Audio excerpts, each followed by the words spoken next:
FootGolf Association of England podcast show. I'm Rob Lamarr. Hello to you all. I do hope you're well. It's been a scorcher over this last few days, and I do hope you are sort of keeping as cool as you possibly can. Now, this is the podcast. I know it's the end of June, but it is the July podcast. Lots coming up over the coming weeks and months, and also lots has been happening over the last few weeks since we were last with you. Giving you an update on everything that has been happening, and obviously we'll be meeting some of the foot golfers that have been winning. Lots of winners we've got on today's show. They will be with us in a bit, but give us all the updates. Let's welcome, as always, my incredible effervescent co-host. It's Paul Boulton, the president of the Foot Golf Association of England. I've been called something, but that's I'll take that. No, it's the warm weather. It's like, come on. Yeah, it's even warm in the north, mate, and we're not used to it. Well, yes. I can't really say much more than that. I believe you.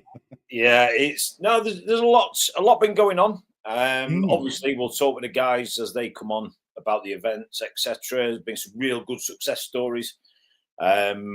We had another brilliant club league weekend, over 100 players playing again this last weekend, enjoying the sun.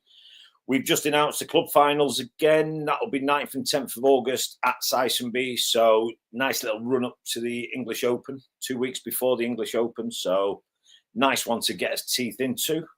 Other news, obviously we announced the other night, I don't know if you saw it on social media, Rob, but we announced we now have a defibrillator.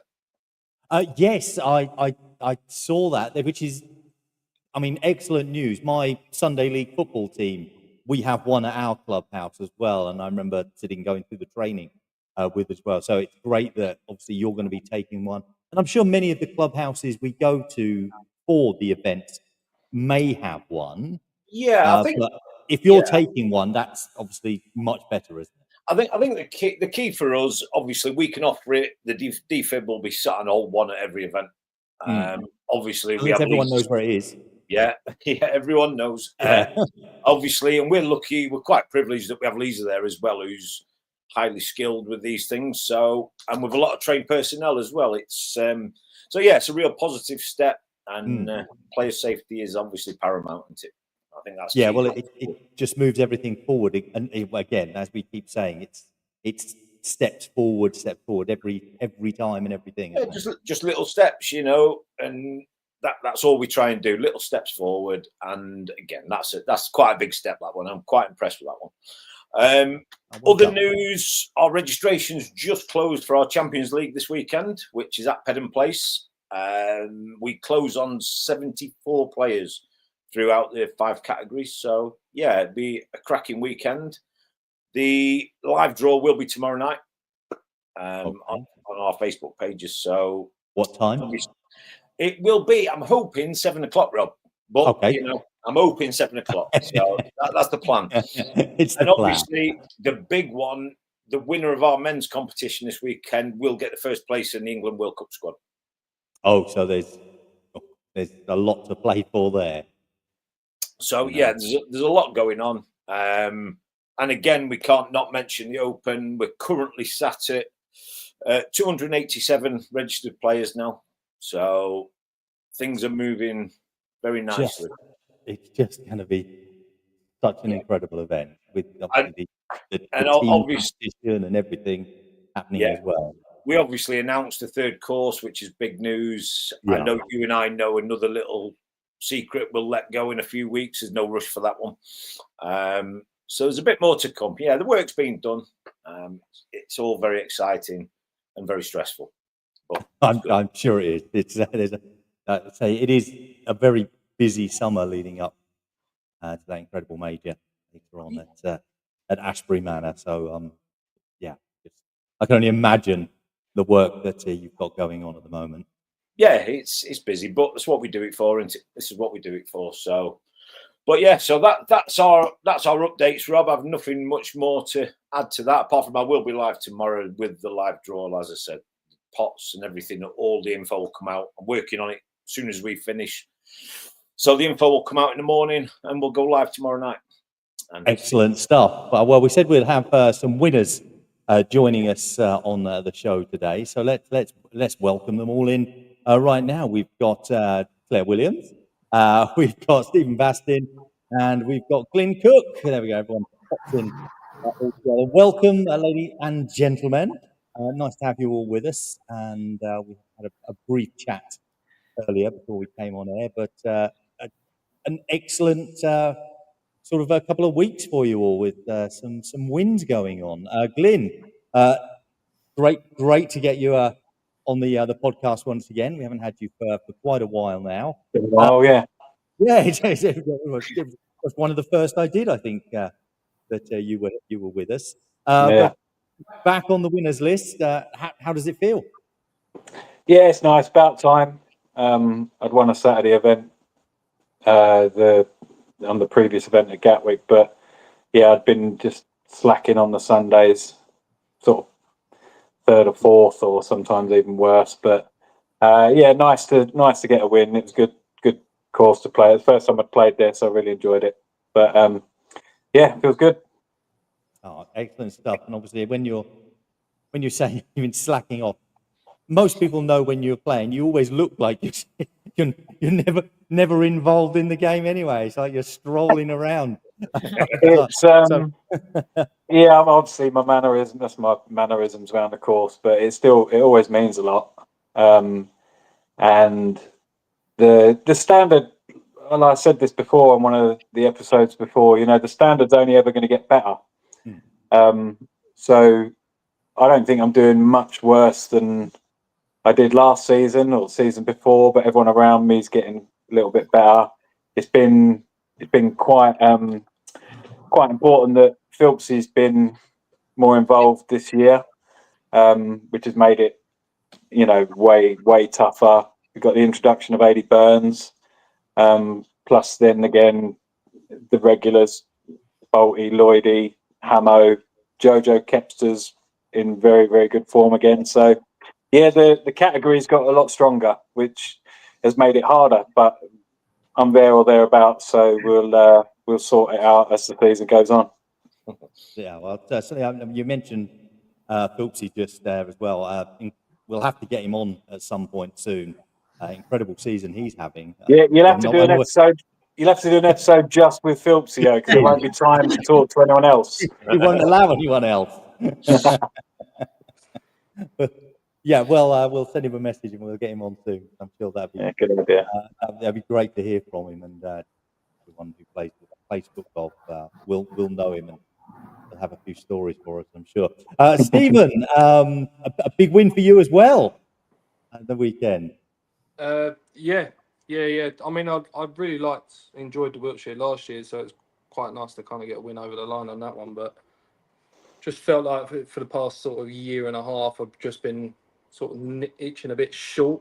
Just kind of keep finishing fourth, fifth, sixth. So it's just nice to kind of get one over the line, really.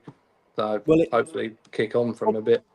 Yeah, looking from the outside in, if I can say that, it's that you exploded onto the scene. It was like here's Stephen, bam, you were there, and it was like everyone was like he's going to be, and then you just sort of you've just been sitting underneath, and it feels like now you've settled into it a bit more. And I hope you don't mind me saying that. It's like you've gone in, the expectations there, and it might have just, you might be completely wrong. It might have sort of just been sitting on your mind, and it's like, yeah, and then suddenly it's like, actually, I am.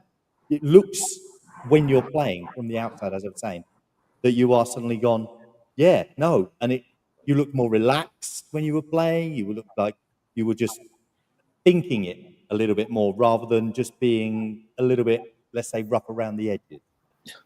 Yeah. I mean, I completely agree with that. I mean, when I started, like say, beginning of the last year, it just sort of felt like there was a lot of limelight on me, a lot of spotlight. Everyone was saying my name. It was this, it was that. Like, to be honest, I think I just kind of rid the wave a little bit with it. And I was kind of expecting to, turn up to these events and play well, win, hit podiums and stuff like that. I was putting a lot of pressure on myself, and obviously it's just not as easy as what you think it is it? So, No. just kind of had to strip it back a little bit, try and find the enjoyment again, because last year towards the end there was no enjoyment for me at all because I was just putting so much pressure on myself on these events. But this year I'm just sort of, I don't really know. I'm just sort of, like I say, just a little bit more chilled about it, just trying to find the enjoyment, not trying to let things get to me a bit more, or less, should we say. It's just, yeah, I don't really know. Just It's turning up, kicking noticeable ball. when you're playing. It is noticeable, like I say, watching you playing, like how you just, it's like, you look more of a complete player than previously. Am I right there, Paul? Yeah, this is a conversation. I know me and Glyn have had this a million times. People come in, and like Steve came in quickly, was very noticeable, very good, very quick. And then you start learning how to play tournament foot golf. And then you overthink everything. You go chasing things you shouldn't chase. It's a process, and it's a long process, to be fair. And we've all been there. We've all started well. We've all had the slump, and then you have to rebuild yourself and come back. And to be fair to Steve, he did it a tree on the 18th, to be fair, Rob. He did his best to chuck it away, but it got over the line. And you could see in his performance exactly what you said. He was quite mature. He knew what he had to do. And, yeah, he got the job done. And he is looking a proper player now. So long may it continue, I think. That's my view. Yeah, all the very best for that. Hope it does, Steve. And you mentioned mature players. So let's bring. They're not there. They're not there. Oh, sorry, they haven't turned up. It's all right. We've got Claire here instead. Nice segue. Claire, we had you on last month, obviously before you went off to Hungary, and obviously between now and sort of then and now, obviously there was the Hungary event and the French Open, and did extremely well in both of them. Yeah, I think winning at Oldham was obviously gave me a bit more belief back because I'd really struggled with what had happened and everything. So went there, got a good win against Jen, who's obviously world class, Michaela, who's continuously improving. And then she pushed me at Oldham. I just managed to get an eagle on the last, and then I had enough holes left to just get a birdie because she did an amazing second round. Because she just, at the moment, she's just putting like everything. She's just on fire.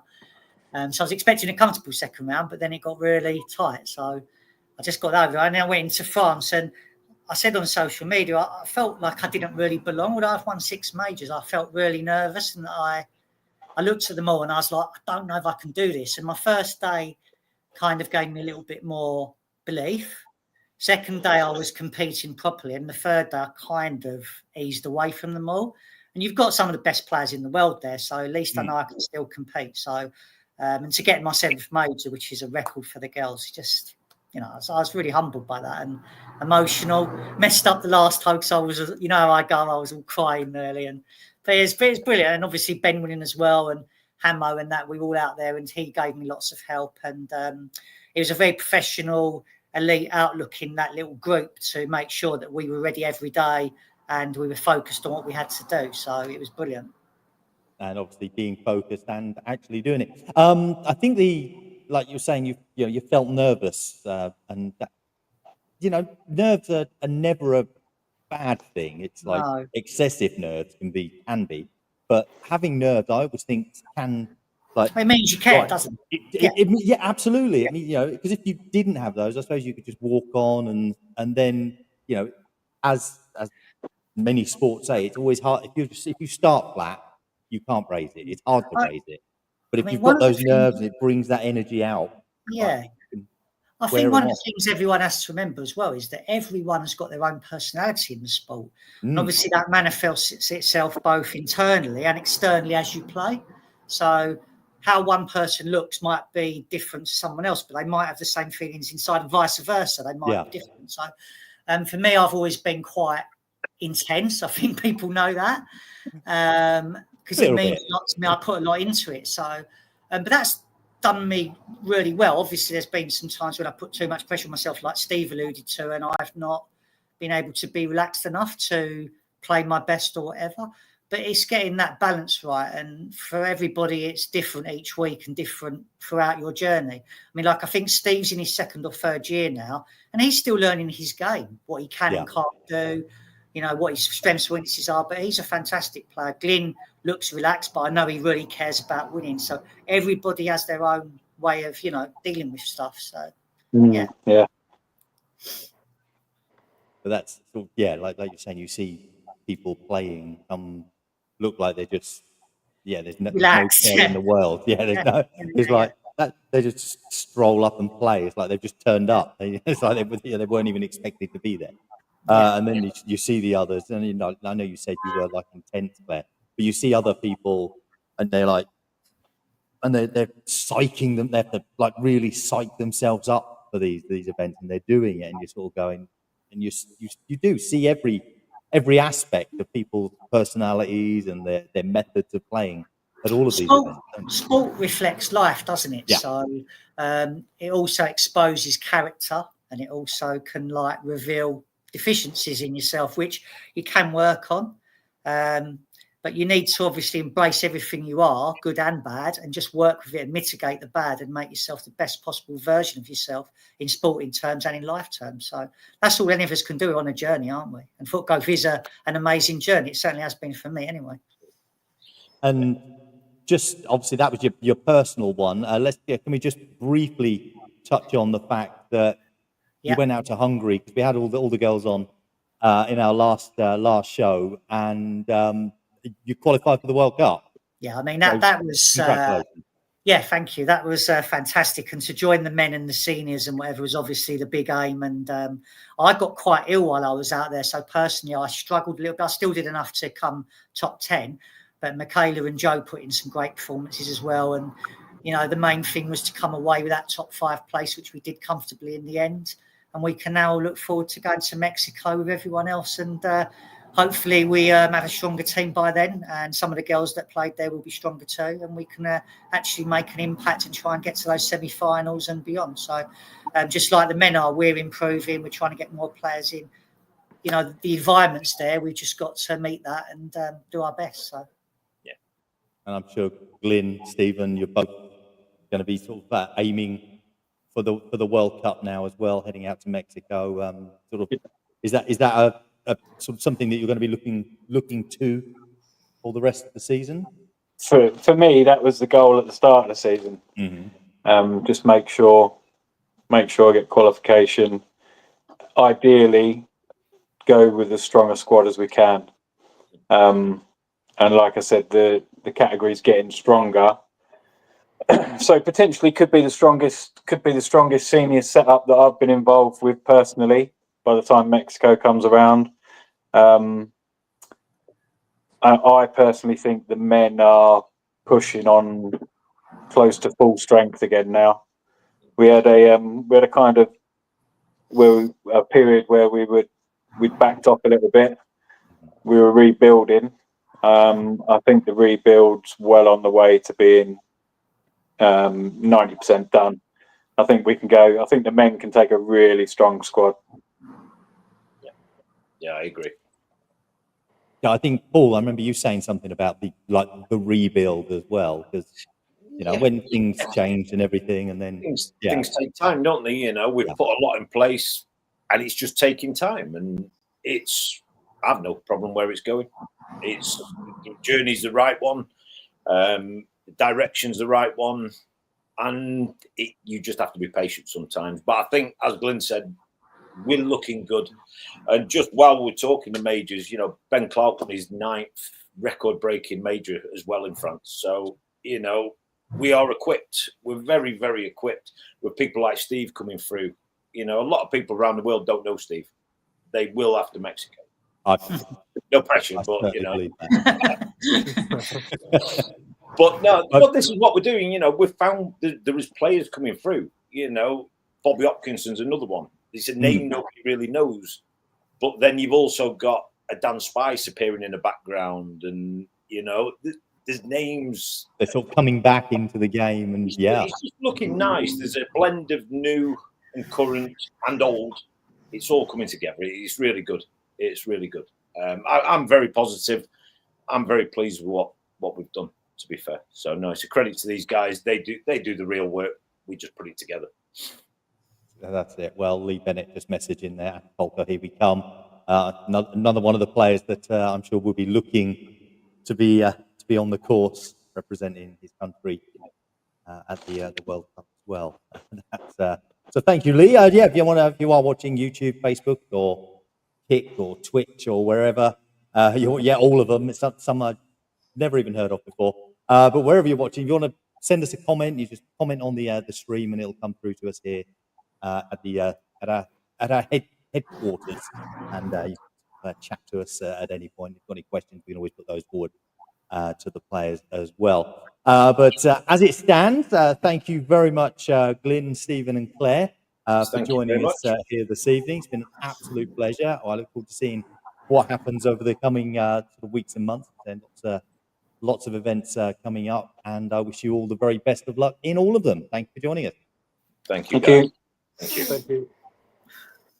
There we are. So thank you very much, Stephen, Claire, and Glyn there joining us. Just so knowledgeable about the game. Hearing sort of Glyn talk, he's got like all the experience, and him saying how everyone in the category is just going up. Well, the senior category only gets better, doesn't it? Because just natural, just creep into that age group. Yeah, I've seen it. I've hit 51 now. It's different from when I first came in. Very different. But that's progression, isn't it? And we want progression, and we want the best. So yeah, we're working. We're working, like we just said. We're working very hard to get there, and things are in the right place. Which is good. Stephen Kennedy messaging in there, looking forward to the weekend. Yes, Champions League favourite. Details coming up tomorrow. Flight times tomorrow. Yes, on the Facebook page where you'll find those. Normally at this time of the show, we'd welcome James Bryce in. He is in charge of all of our social media. He puts up the reels, puts up the TikTok. Normally, he'd be here to introduce our next segment for us. But he's not here with us today. But he did send us our top 5 reels and TikToks for the week. So we are going to play those now. And I think Claire did mention Michaela a short while ago, and she does appear in one of them. So this is this month's TikTok top 5.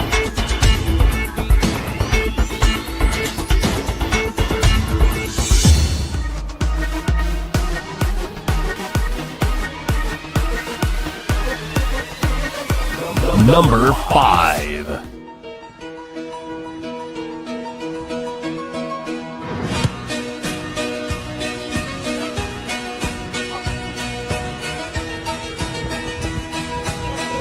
Number 4. You think FootGolf is easy? Then I might run out of time. But I finally met my baby, and the baby might be mine. Cause maybe one day I might, if I don't run out of time.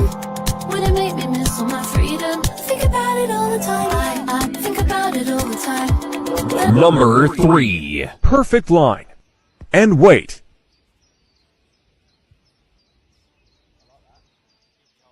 Well done. Number 2. A par for eagle. 1, 2, 3,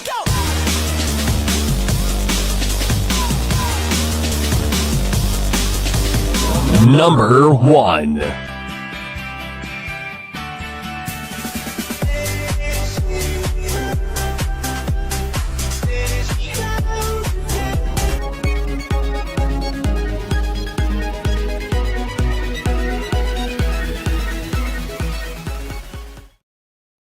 There we go.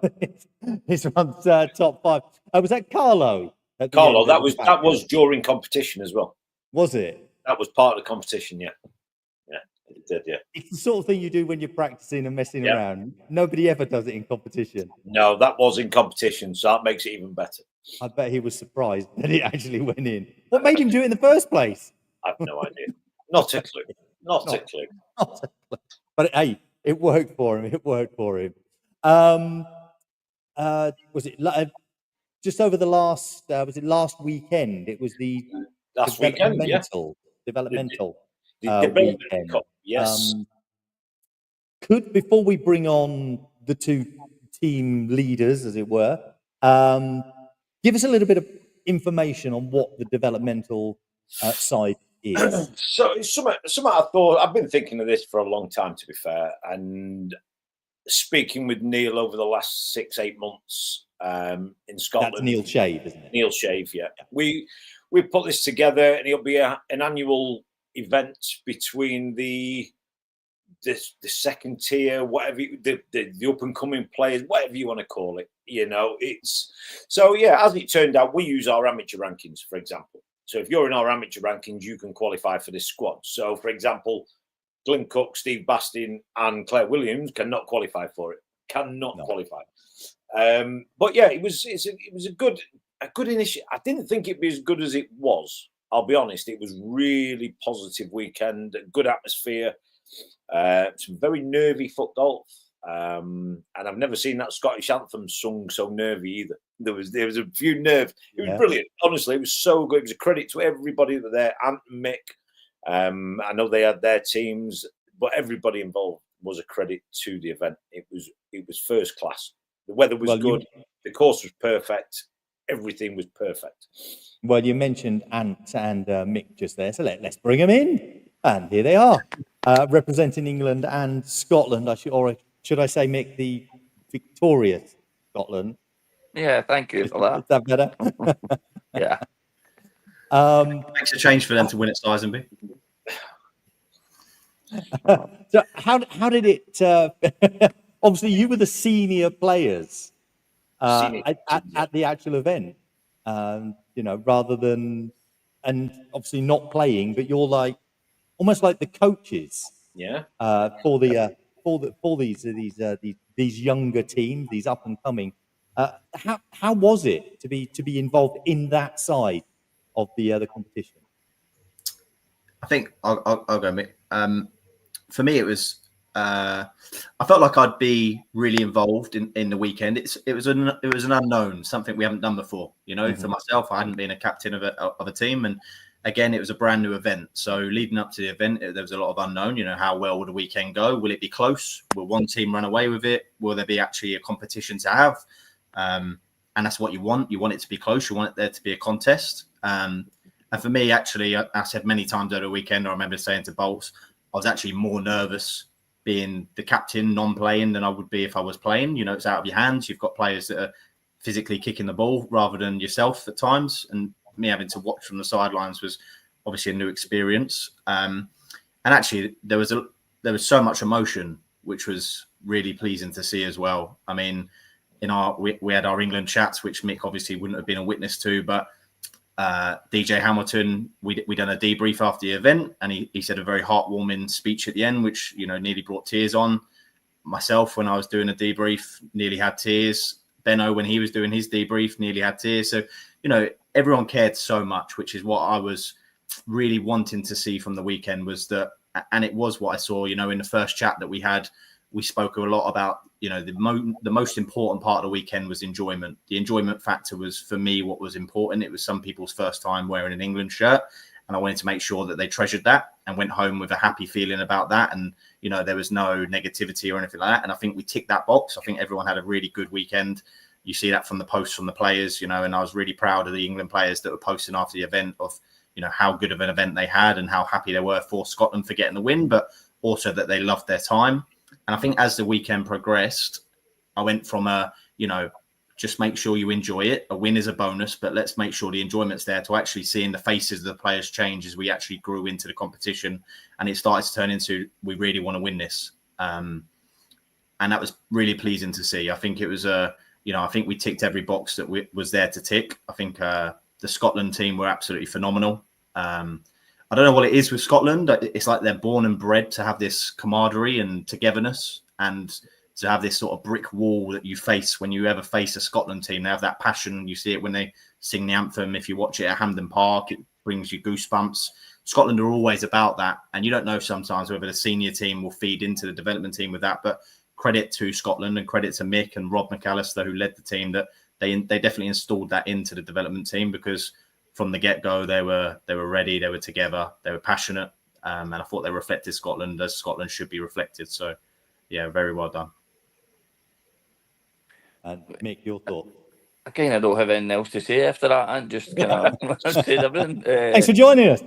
Yeah, I can just obviously reiterate what Ant said as well. It's probably the most nervous I think I've ever been. I don't know if it's because I never had any control over anything apart from selecting the team, and the job was theirs today.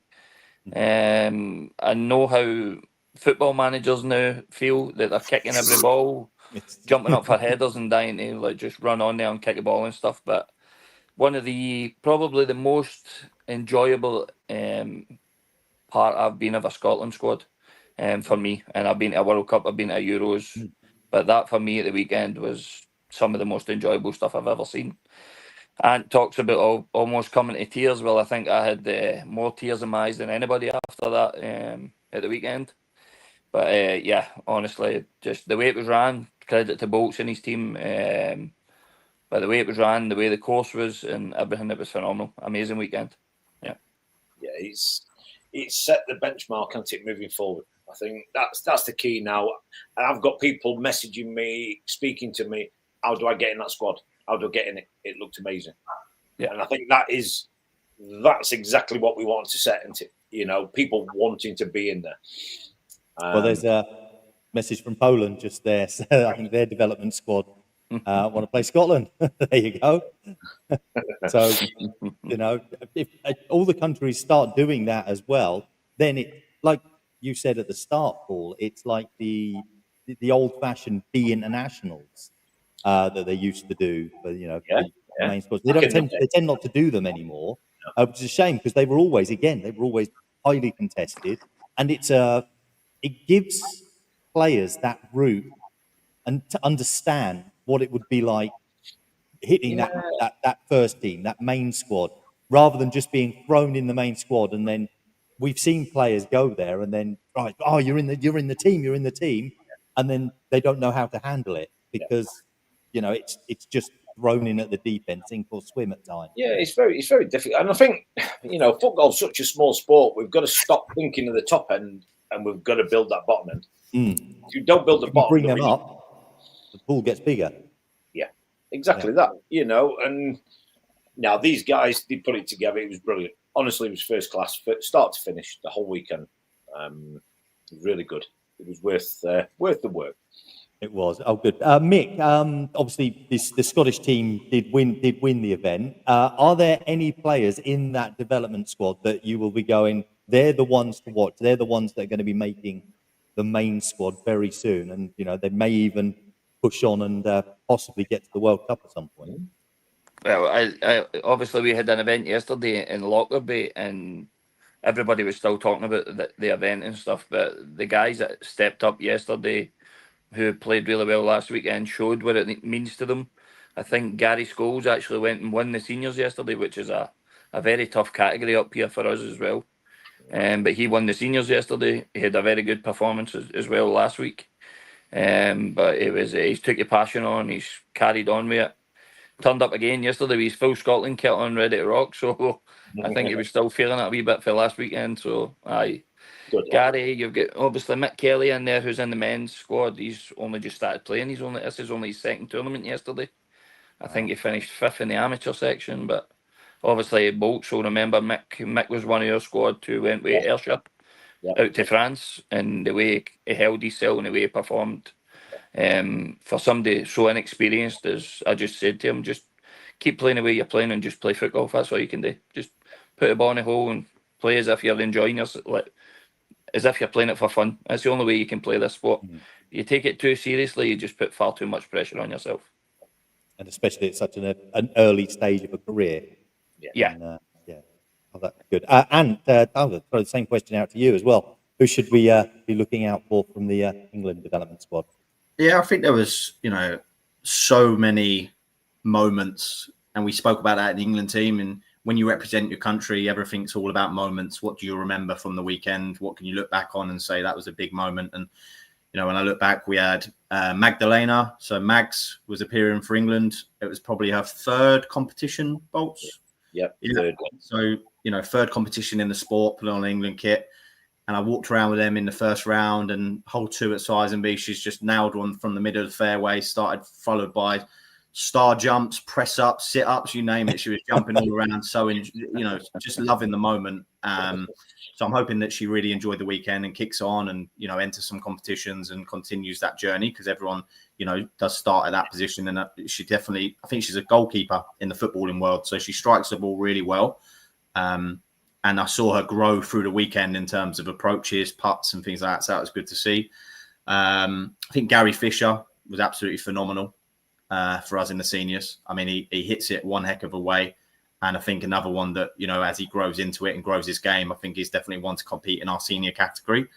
And then just, a shout out to John Legg for us. I think this was another thing I spoke about, was when we looked at the Scotland team, there was quite a lot of regularity in there. Guys that are new, but there was also a lot of guys that play a lot of competitions, whereas we had, some players that maybe have featured on the tour once or twice a season just for enjoyment factors. And, John Legg was one of those where, I hadn't met him that many times, but he went unbeaten throughout the whole weekend, didn't lose a game, which was a phenomenal performance against a really, really strong Scotland team. So, again, hoping that he, finds some enjoyment from last week and thinks, actually, I want to give this a proper go, and starts entering some more regular competitions and, climb the leaderboard towards the senior teams. Our squad is filled with many players that I know came away from that weekend last weekend thinking, I really want to give this a proper go now. I want to try and qualify for Mexico. I want to make sure that I'm in this squad again next year, if not, because it was just a great event, great event. And,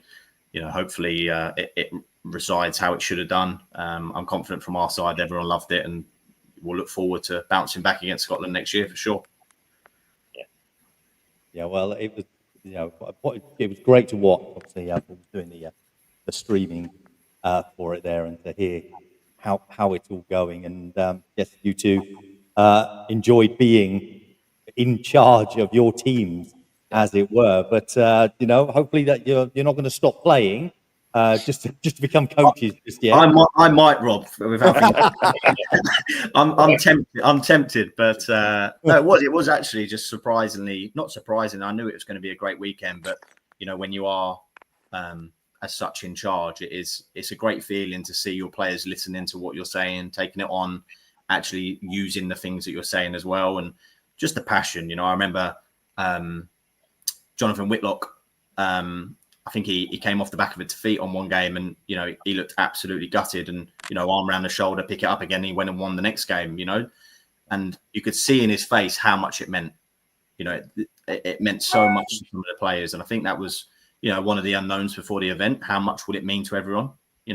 Putting on your shirt. I had no doubts that everyone was absolutely buzzing for that part, but again, it's an unknown, and for sure, I think both countries represented the shirt really, really well. Obviously, me and Mick have been involved in Four Nations Brain Trust at senior level, where it's a real fierce competition. There's probably not as much friendliness on the fairways, but off the course, it's always pleasant. But it was nice to see that follow through to the Development Cup. People that hadn't experienced it before still continuing that fierce rivalry on the course, but total respect and love for everyone off the course, which was really good to see. Yeah. Well, that's great to hear. Thank you for joining us here today. Thank you for giving the update on everything. Mick, good luck in your next competitions, and good luck in your competitions as well. Thank you. We'll see you all again very, very soon. Thank you for joining us. Take care. You will. Cheers, guys. Mick and Ant just there. And, as we said, I think there was Jono was mentioned. Jono as well. Darren messaged in and said, try being a Great Britain captain. Well, that's a different event entirely. Yeah, but this is what it's all about, Rob. As we said before, you've got to grow the bottom to grow the top.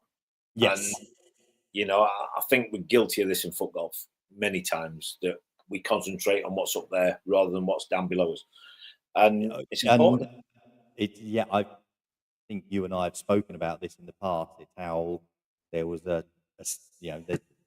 country's got a select of like 5-6 very good players. It's like everything is geared towards the thing is, in this sport, as we well know, Rob, 26, 36, 46 below it. Yeah. But this sport is full of good players. It's just bringing that out of them. more so It's now. fun. I think Yeah, every it's time we fun. look, we go, "Oh, that they could do it."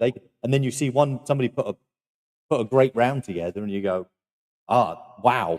And so someone you don't expect, or someone that could do it, and then they do it. It proved I think it. that's good to see. Yeah, the first event of the season, Alex Hewitson came third. Most people are sat there going, "Who's Alex Hewitson?" Do you know what I mean? He just come from nowhere, but he's enjoying his foot golf. He puts a lot of work into it, a lot of time and a lot of effort, and there was his reward. And he's having a great season. He was a big part of the development squad. This is the progression of foot golf. It is what it is, and he's brilliant. Honestly, them two guys were a credit to that event. It was really good. Can't knock it. Oh, it's brilliant. And I'm sure there'll be many more events like it as well. Get yourself playing foot golf. You could be representing your country at many different levels. There's a path. That's what's good to see, a pathway to the senior team, rather than it's like, oh, I'm never going to make it. I'm never going to make that top group. There's a pathway that leads to it. I think that's the important thing as well. And some people will be, the development squad is my level, or for others it's a stepping stone. And which both are fine. Absolutely, and you'll get like junior players going into the development squad that can go. It's like going back years. They all, the England football team always took a younger player into the senior squad in a way. But but nowadays you see a lot of the players going. Actually, they're better off staying with the under-21s, getting that experience, and that's why I feel the development squad is doing. One-on-one match play experience it's hard to come by, and this was good because as I said before, we saw in a team event as well. Yeah, there were a lot of nerves, which I think is brilliant to see, because that is part of the game, isn't it? That's learning, But it was first class, mate. It really was. It was first class. It really was. So a quick recap of the events coming up over the next couple of weeks. We have the Champions League next week. We then have a first trip of the year to Forest Hill, actually. That's the week before the Scottish Open. That's an FIFG 250, 3 rounds, really big event. Recommend that to anybody. Then obviously it's the Scottish Open, club finals, and then we're off to Ashbury for the big one. And it will be a big one. End of August. End of August. More information can be found at fgaengland.com website, rolling across the bottom of the screen right now. Write it down, head there, and get involved. And if you've got a local foot golf course near you, get over there and try the game out. That's all we can say. That's all we can say. Paul, thank you once again. It's been brilliant chatting along with you and finding out what's been going on in the world of foot golf over these past few weeks. We'll see you all again very soon. Thank you. You will. Cheers, Rob. Take care, mate.